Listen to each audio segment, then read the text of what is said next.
So guys welcome to the fifth episode of Minecraft hardcore survival series. तो जैसा कि तुम लोगों को याद होगा, पिछले वाले एपिसोड में मैं गया था नेदर के अंदर और वहां मैंने बिल्ड किया था एक जाइंट गोल्ड फार्म, जो कि मेरी जर्नी को बहुत ज्यादा इजी बना देता क्योंकि वो प्रोड्यूस कर रहा था बहुत सारा गोल्ड और एक्सपी। तो अपनी जर्नी को और ज्यादा इजी बनाने के लिए मैंने सोचा कि मैं बिल्ड करूंगा एक जाइंट क्रीपर फार्म, जिससे मुझे मिलेगा बहुत सारा गन पाउडर, जिससे मैं बना सकता हूँ अनलिमिटेड TNT और फायरवर्क।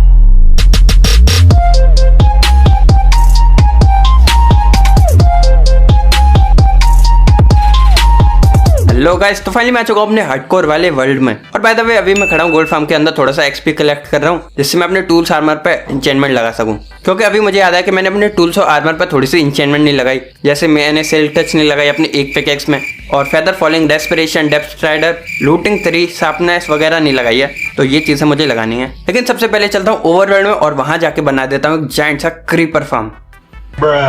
देखा आपने लापरवाही का नतीजा है। नहीं। अबे ये क्या हुआ? अरे यार, मैंने गलती से शवल फेंक दिया नेदर पोर्टल के अंदर और वो अब नेदर पोर्टल के बाहर चला गया। शायद नेदर रूफ पे होगा। चलो वापस से जाके देखता हूँ, क्या पता शवल मिल जाए।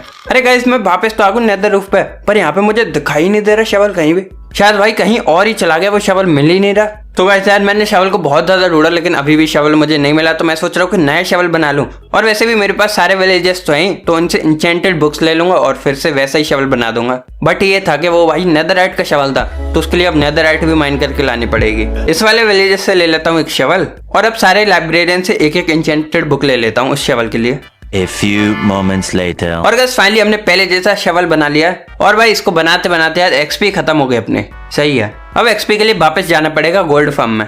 ये देखो गाइस कितनी स्पीड से मेरी एक्सपी बढ़े जा रही है। जस्ट आधी सेकंड में एक लेवल बढ़ रहा है। बहुत स्पीड से बढ़ रही है भाई एक्सपी। चलो यहाँ पे थोड़ी देर AFK रह लेता हूँ और फिर वापस चलूंगा ओवरवर्ल्ड में। तो गाइस फाइनली मैं आ गया हूँ ओवरवर्ल्ड में वापस और 62 XP करके आया हूँ। अब XP की कमी ही नहीं पड़ेगी। तो अब शवल में लगा देता हूँ सारी इंचेंटमेंट्स और अब हो गई वापस से वैसी शवल जैसे पहली थी, बस नेदरराइट की नहीं है। और गाइस यहाँ पे थोड़े से और बेड्स लगा देता हूँ जिससे ये विलेजेस और ब्रीडिंग करें और थोड़े से और लाइब्रेरियन हो जाए मेरे पास, जिनसे मैं बुक्स ले सकूँ। इनको थोड़ी सी ब्रेड्स भी दे देता हूँ जिससे ये ब्रीडिंग कर लें।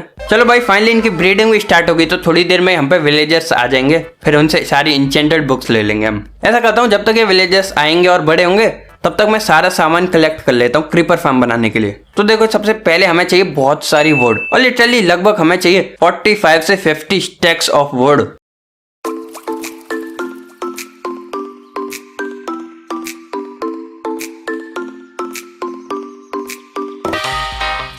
चलो गाइस फाइनली इतनी ज्यादा देर तक वुड को तोड़ने के बाद अब मैंने सारी वुड कलेक्ट कर ली और देखो भाई पूरी डबल चेस्ट बनने वाली है। और गाइस अब जो नेक्स्ट और सबसे मेन चीज चाहिए मुझे इस फार्म को बनाने के लिए वो है कोबलस्टोन। और इस फार्म को बनाने के लिए टोटल मुझे चाहिए 140 से 150 स्टैक कोबलस्टोन।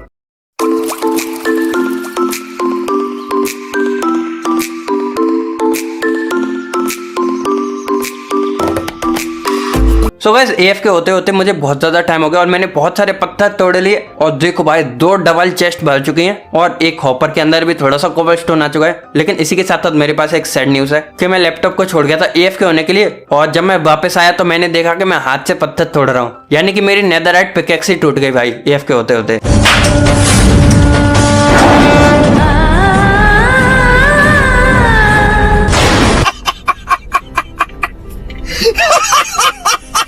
अब मुझे एक नई नेदरराइट की पिकैक्स बनानी पड़ेगी फुल्ली इंचेंटेड। आजकल भाई नसीब खराब चल रहा है, इसलिए वीडियो को लाइक कर देना। अभी भी मुझे थोड़ा सा और कोबलस्टोन कलेक्ट करना है, तो मैं ऐसा करता हूँ इस वाली पिकैक्स से कोबलस्टोन कलेक्ट कर लेता हूँ। गाइस कोबलस्टोन माइन करते करते मेरी पिकैक्स की बहुत कम हेल्थ हो गई है, तो अभी चलते हैं गोल्ड फार्म पे इसको रिपेयर करने और फिर आके बनाते एक नई पिकैक्स। देखो भाई कितनी जल्दी रिपेयर हो रही है ये पिकैक्स। भाई साहब एकदम स्पीड में रिपेयर हो गई, पता भी नहीं चला। अभी यहाँ से थोड़ा सा और XP भी कलेक्ट कर लेता हूँ जिससे वापस जाऊंगा तो अपनी नई पिकैक्स पे भी इंचेंटमेंट लगा सकूँ। चलो गाइस फाइनली मैं आ गया ओवरवर्ल्ड में वापस और अभी जब तक मैं कोबलस्टोन माइन कर रहा था तो मेरे आयरन फार्म में काफी सारी आयरन आ गई थी, तो उसकी ट्रेडिंग कर रहा हूँ यहाँ पे जिससे मुझे मिल जाए काफी सारे एमरल्ड्स। गाइस मैं अपनी पिकैक्स के लिए इंचेंटेड बुक ले ही रहा था, तभी मैंने देखा कि जो अपना प्रोटेक्शन 4 वाला विलेजर है वो अब हमको एफिशिएंसी 5 दे रहा है। सही है भाई, वरना तो हम एफिशिएंसी 3 को मर्ज कर करके एफिशिएंसी 5 बना रहे थे। अब गाइस क्रीपर फार्म बनाने के लिए जो थर्ड चीज मुझे चाहिए वो है ग्लास, और ग्लास बनाने के लिए सैंड तो चाहिए होगी। तो यहाँ से मैं माइन कर रहा हूँ काफी सारी सैंड जिससे मैं ग्लास बना सकूँ सारे।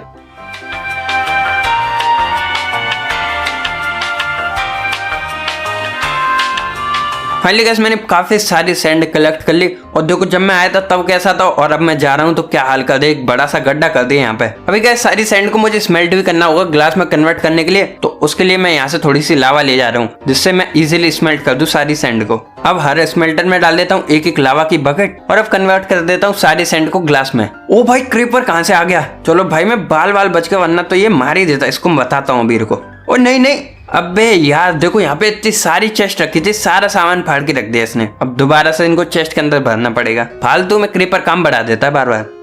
Why are we still here? Just to suffer every night. Guys जितना भी मेन सामान चाहिए था मैंने सारा का सारा सामान कलेक्ट कर लिया। अब बस थोड़ा जो छोटी क्वांटिटी में चीजें चाहिए वही मुझे कलेक्ट करनी है, तो अभी जल्दी से उनको भी कलेक्ट कर लेता हूँ। अब गाइस मैं जा रहा हूँ माइनशाफ्ट के अंदर, वहां से स्ट्रिंग्स कलेक्ट करने जिससे मैं बना सकूँ डिस्पेंसर। तो ये है वो गड्ढा जिसके अंदर कूद के मैं चला जाऊंगा माइनशाफ्ट के अंदर। तो अभी यहाँ पे पानी लगा देता हूँ और नीचे चलते। ओ भाई नहीं, ओ भाई मैं पानी की रेंज से बाहर निकल गया और मैं नीचे जाने वाला हूँ। वो तो अच्छा हुआ मैंने सही टाइम पे बंद कर दिया। अब देखो गाइस देखो भाई मुझे कोई भी डैमेज नहीं मिला, बिल्कुल चुन्नू सा भी डैमेज नहीं मिला, वरना मैं मर जाता भाई इस बार तो सही में। मरने से मैं बाल बचता रहता हूँ गाइस, ऐसा ही होता है इस वाले वर्ल्ड में, और एक बार मर गया तो सब खत्म। अब जल्दी से यहाँ से सारी स्ट्रिंग्स कलेक्ट कर लेता हूँ और फिर वापस से चलता हूँ। चलो गाइस सारी स्ट्रिंग्स कलेक्ट करने के बाद मैं वापस आ गया ऊपर और यही लास्ट चीज थी जो मुझे चाहिए थी क्रीपर फार्म को बनाने के लिए। तो अभी जल्दी से सारे डिस्पेंसर को क्राफ्ट कर लेता हूँ और अभी मैं थोड़े से और कॉबलस्टोन माइन कर रहा हूँ, क्योंकि पिछली बार जब मैं गोल्ड फार्म बना रहा था तो उसमें बीच में ही मैग्मा ब्लॉक और ग्लास खत्म हो गया था। तो मैं नहीं चाहता कि बीच में ऐसे सामान खत्म हो और बार बार मुझे लेने जाना पड़े। तो यहाँ से थोड़ा सा कॉबलस्टोन माइन कर लेता हूँ एक्स्ट्रा, और लगे यार थोड़ी सी एक्स्ट्रा वुड भी कलेक्ट कर लेता हूँ, ये भी काम ही आएगी। चलो गाइस फाइनली बहुत ज्यादा मेहनत करने के बाद अब मैंने सारा सामान कलेक्ट कर लिया और देखो कितनी ज्यादा मेहनत से मैंने पूरी चेस्ट, सॉरी ये वाली चेस्ट नहीं थी, तो मैंने पूरी एक चेस्ट ग्लास से भर दिया। और यहाँ पे देखो कितना सारा कॉबलस्टोन है। एक सेकंड पूरी चेस्ट भरी हुई नहीं है तो वो फील नहीं आता बोलने में। अभी इसको पहले जल्दी से भर देता हूँ। तो देखो मैंने पूरी लार्ज चेस्ट कॉबलस्टोन से भर रखी है और इसमें भी इतना सारा अलग अलग सामान मैंने रख दिया जो मुझे चाहिए इस फार्म को बनाने के लिए। और ये वाली भी लार्ज चेस्ट पूरी कॉबलस्टोन से भर रखी है मैंने, और एक पूरी लार्ज चेस्ट मैंने वुड से भर रखी है। और अब मुझे इस सारे सामान से बनाना एक जाइंट क्रीपर फार्म जिससे आएगा मुझ पर काफी सारे गन पाउडर। और गाइस एक सबसे अच्छी बात क्या है कि मेरे घर के जस्ट पीछे एक बड़ा सा ओशन है जहाँ पे मैं इजीली बना सकता हूँ इस फार्म को।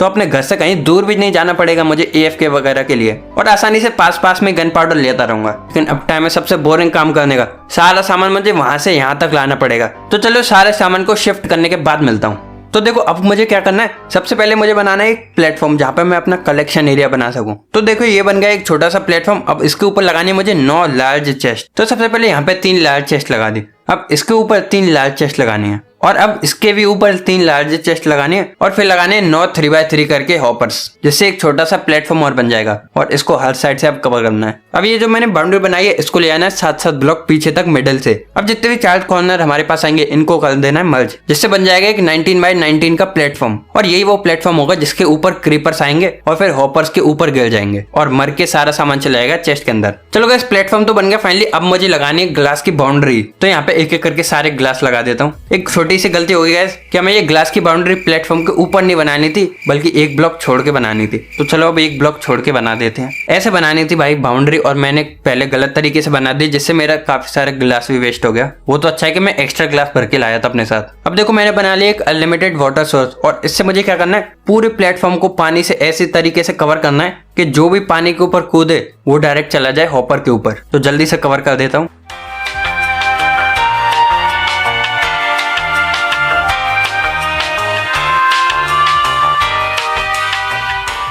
तो गाइस फाइनली अब मुझे बनाने वो प्लेटफॉर्म जिन पर क्रीपर स्पॉन होंगे और उनकी डिजाइन मैं स्क्रीन पे डाल दूंगा। तो अगर आप ये फार्म बनाना चाहते हो तो आप भी बना सकते हो ये फार्म। इसके प्लेटफॉर्म की जो डिजाइन है वो थोड़ी सी कॉम्प्लिकेटेड है, इसलिए मैं समझा नहीं पाऊंगा शायद। अब गाइस पहला प्लेटफॉर्म तो बनके एकदम रेडी हो चुका है। अब यहाँ पे बीच में मुझे कहीं कहीं ग्लासेस और लगाने हैं। अब गाइस तुम लोग सोच रहे होगे कि भाई ग्लासेस क्यों लगाने, क्रीपर फार्म में वैसे तो ग्लासेस लगाते नहीं है। तो ये ग्लासेस यहाँ पे इसलिए लगाने ताकि स्पाइडर्स स्पॉन ना हो, क्योंकि क्रीपर फार्म में काफी सारी स्पाइडर्स भी स्पॉन हो जाती हैं और वो फार्म के रेट्स डाउन कर देते हैं। तो यहाँ पे मैं लगा देता हूँ ये ग्लास, जिससे स्पाइडर्स बिल्कुल ही स्पॉन नहीं होंगी। और इसको भी एक पर्टिकुलर पैटर्न से लगाना है, तो वो भी मैं स्क्रीन पे डाल दूंगा। गाइस फाइनली पहला प्लेटफॉर्म तो बनके एकदम रेडी हो चुका है, लेकिन यहाँ पे मैं थोड़ी सी टॉर्चेस लगा रहा हूँ जिससे कोई भी क्रीपर वगैरह ऐसे स्पॉन ना हो जाए जब तक ये पूरा फार्म ना बन जाए। और यहाँ पे नीचे फेस करता हुआ लगा देता हूँ एक ऑब्जर्वर, ऐसे, और ये सारे ब्लॉक्स उठा देता हूँ अभी के लिए। और अब मुझे लगाना है इसी ऑब्जर्वर के ऊपर एक डिस्पेंसर। अब गाइस मुझे क्या करना है, जैसा मैंने पहला प्लेटफॉर्म बनाया ऐसे सेम टू सेम 9 प्लेटफॉर्म और बनाने हैं। तो चलो अब मैं मिलता हूँ सारे 9 प्लेटफॉर्म्स को बनाने के बाद।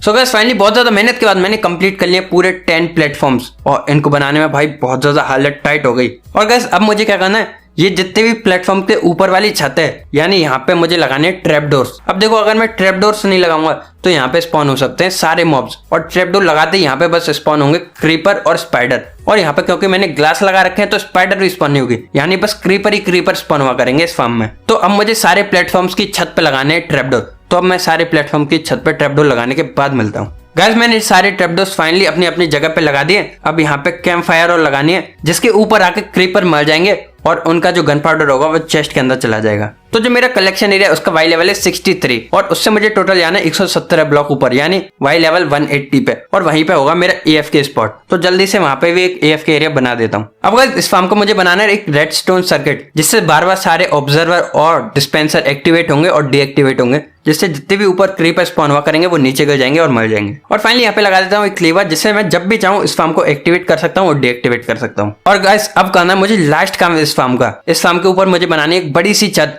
जिससे पूरे फार्म में अंधेरा हो जाए, जिससे क्रीपर इजीली स्पॉन हो जाए। Many hours later. चलो गाइस फाइनली बहुत ज्यादा मेहनत के बाद मैंने पूरी फाइनली छत भी कंप्लीट कर दिया, और ये छत बनाई मैंने स्लैब से, इसलिए कोई मॉब स्पॉन नहीं होगा छत के ऊपर भी। और गाइस अब सबसे फाइनल काम जो करना है मुझे इस फार्म को कंप्लीट करने के लिए, वो है कि सारे डिस्पेंसर में डालने एक एक वाटर बकेट। तो जल्दी से सारे डिस्पेंसर के अंदर एक एक वाटर बकेट डाल देता हूँ। गाइस लीवर दबा के एक्टिवेट हो गया मेरा फार्म, और अब मैं आ गया हूँ AFK होने के लिए और चेक करने के लिए कि कितने अच्छे तरीके से मेरा फार्म काम करता है। तो चलो थोड़ी देर AFK रहता हूँ और फिर चेक करता हूँ कितना सारा गन पाउडर आता है। तो गाइस मैं इस पे 15-20 मिनट तक AFK रहा, और अब टाइम आ चुका चेक करने का कि कितना गन पाउडर आया इस फार्म में। ओ भाई साहब, पहली वाली चेस्ट में तो 2 स्टैक गन पाउडर रखा हुआ है, और लगभग सारी चेस्ट में 2-2 स्टैक गन पाउडर आ चुका है। मतलब टोटल 6 स्टैक गन पाउडर मुझे मिल गया, वो भी बस 15-20 मिनट AFK रहने के बाद। भाई ये फार्म एकदम मस्त तरीके से काम कर रहा है। तो गाइस अगर आप सोच रहे हो कि मैंने पूरा फार्म कंप्लीट कर दिया है, तो नहीं, क्योंकि अभी तो फार्म बनना स्टार्ट हुआ है। तो जैसा कि मैंने एक टावर बनाया है ना,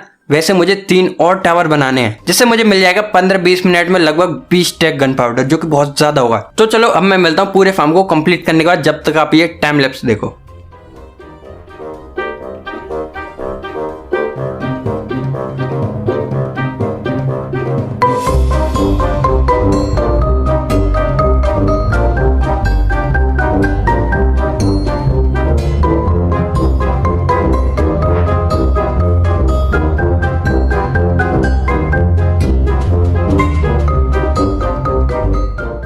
तो बस फाइनली मैंने पूरा फार्म बना के एकदम रेडी कर दिया, और अब टाइम है AFK रहने का और चेक करने का कि कितने अच्छे तरीके से ये फार्म काम कर रहा है। चलो अब ले लेता हूँ मैं यहाँ पे थोड़ी देर AFK और देखता हूँ कितना ज्यादा गन पाउडर मुझे मिलेगा। गाइस फाइनली टाइम आ चुका है इस फार्म को चेक करने का। तो अभी पहली चेस्ट में तो लगभग 2.5 स्टैक गन पाउडर रखा हुआ है, और बाकी चेस्टों में भी 2.5 स्टैक गन पाउडर रखा हुआ है। तो सब मिला के मतलब टोटल मुझे मिल चुका है 30 स्टैक गन पाउडर, वो भी बस 2 दिन तक AFK रहने के बाद। भाई साहब लिटरली ये फार्म तो बहुत तगड़ा काम कर रहा है, जितना मैंने सोचा था ये तो उससे भी ऊपर निकला।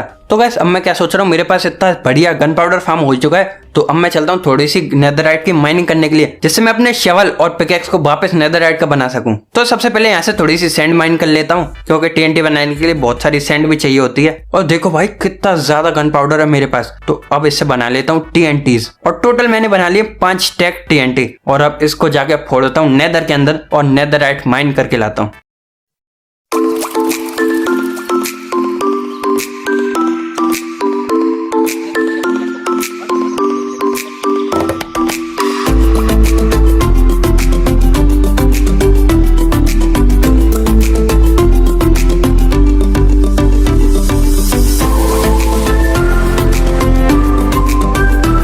इसी के साथ साथ मैंने अपने सारे टूल्स और आर्मर में लगा दिए एकदम नेक्स्ट लेवल की इंचेंटमेंट्स, और एकदम गोल्ड लेवल का आर्मर विद गोल्ड लेवल के टूल्स हो चुके हैं मेरे पास। और हाँ, क्रीपर फार्म भी बन के एकदम रेडी हो चुका है, और उससे मिलता है बहुत सारा गन पाउडर, जो कि हमारी बहुत ज्यादा हेल्प करने वाला है फायरवर्क्स बनाने के लिए और TNTs बनाने के लिए। सो गाइस आपको ये वीडियो कैसी लगी कमेंट सेक्शन में जरूर बताना। वीडियो अच्छी लगे तो वीडियो को लाइक, सब्सक्राइब नहीं किया तो इस वाले चैनल को सब्सक्राइब कर दो, और मेरे स्ट्रीम वाले चैनल को भी सब्सक्राइब कर दो, वहां पे भी मैं स्ट्रीम करता रहता हूँ। सो या आज की वीडियो को ले इतना ही, चलिए मिलते हैं अगली वीडियो में, जब तक के लिए